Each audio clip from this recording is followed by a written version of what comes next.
Morning, well, it's the 2nd of February and harvest is officially underway. The cellar's been quite crazy this morning since early, about 5ish. We had Pinotage arriving, which is going to be going to the Fairview Rosé. Yesterday we had mainly Chardonnay coming to the cellar, which is all off the farm here, and looking excellent. You can see the pumps are just getting going in the back there, so I'm going to switch off. We're going to go have a look around, follow them today, see what's going on as the harvest gets going. And so far so good, everything's looking really encouraging, the fruit's been good. Quite interesting today as well, we've got the first Roussan coming into Fairview, which will be a first for us at this cellar, and that's off some new vineyards next door, so we're quite excited about that.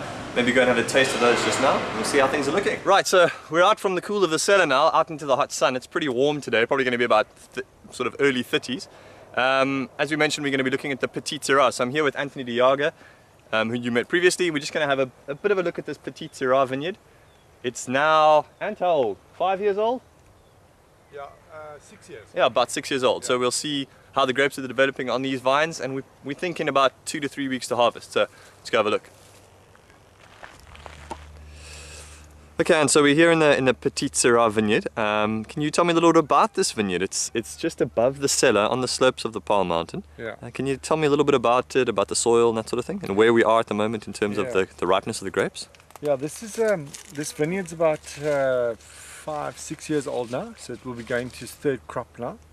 And if you get a shot down in the ground, you can see we've thrown off some grapes and all that. As I said before, it's not really Petite Sirah, it's quite a big bunch. But the bunch looks nice. What's different from previous years, last year we had a little green part at the end there. We don't seem to have this year, and the grapes are all in a very beautiful condition. A bunch like this, there's no raisin on you or anything. It looks very nice. We've got some bunches on the other side there, if I can just get to that, for instance, that has a bit of sunburn on them.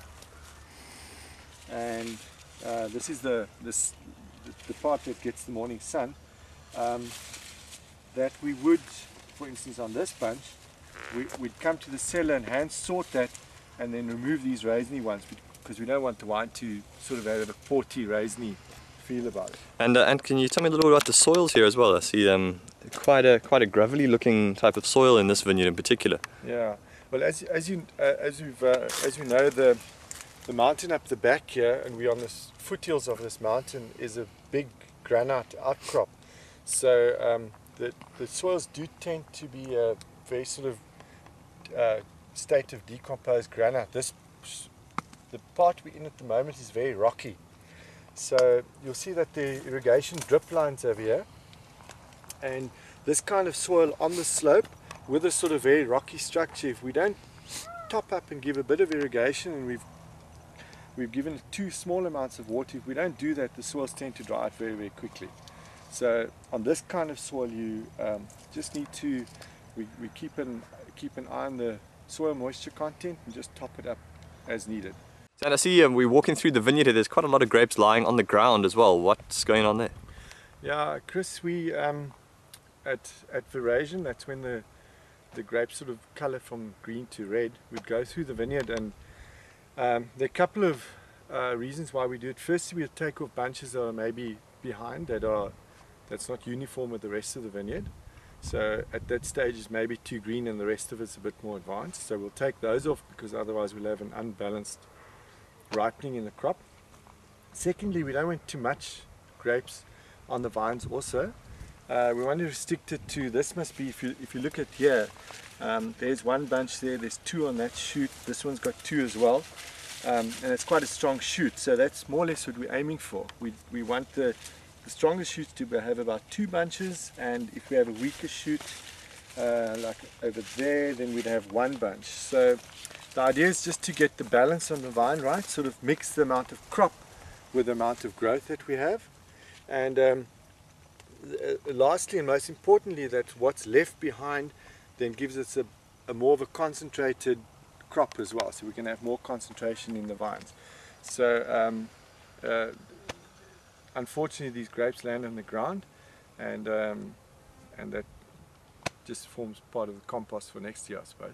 Some food for the birds, I suppose. Yeah. And the bugs. Well, they tend to go for these ones.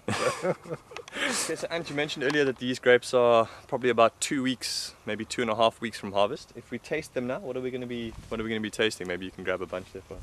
Oh, difficult to get the bunch off.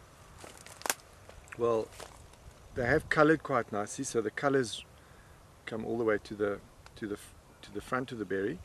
And then second, we'd look on the inside, and the pips tell a major story. Is that we want those pips to be nice and ripe. If those are still green, and there's a little bit of green fleshiness there, that's going to come across in the wine as well. So we want these pips to be nice and ripe. And then also very important, if you taste one of those,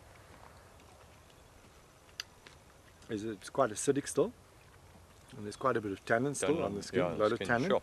So as it ripens, the acidity will drop slightly, and that the tannin will soften as well, and you get more involved flavour. At the moment it's still green, and although it looks very ripe, it's still got quite a way to go. I suppose this varietal as well does have a very dark skin. That's very typical of the Petite Sirah. Very dark skin, and as we've seen in the resultant wine, it does tend to be quite tannic as well. So we've got to get this amount of tannin to at least be more manageable. This is way too much.